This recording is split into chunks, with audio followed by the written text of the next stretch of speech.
Um resumo da doutrina de Sócrates e Platão, item 6.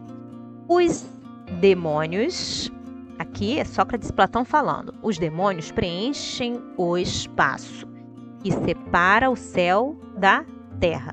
São o elo que une o grande todo consigo mesmo. Então, o que são os demônios? São um elo, né? A divindade, jamais entrando em comunicação direta com o homem, se comunica por intermédio dos demônios, com os quais os deuses se relacionam e conversam, seja durante a vigília, durante quando estão acordados, ou durante o sono, durante quando estão dormindo, tá?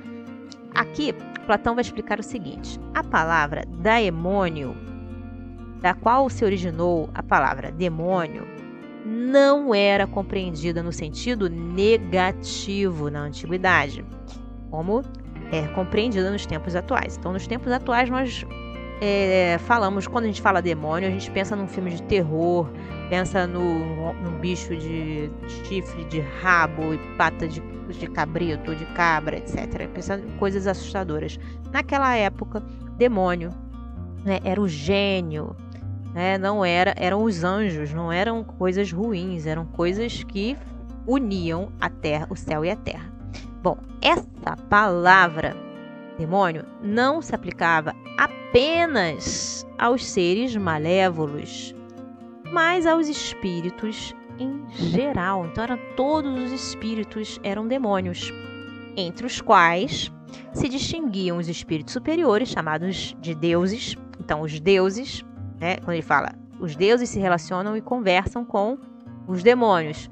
Então, os deuses eram os espíritos superiores e os espíritos menos evoluídos, ou demônios propriamente ditos, que se comunicavam diretamente com os homens. O Espiritismo ensina também que os espíritos povoam o espaço. Então, assim como Kardec fala, o Espiritismo fala que os espíritos povoam o espaço, Sócrates e Platão também fala que eles povoam o espaço. Os demônios preenchem o espaço, os espíritos povoam o espaço.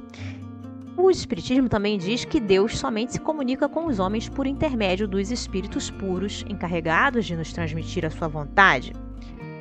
E aqui, Sócrates e Platão falam também que o homem se comunica por intermédio dos demônios, né?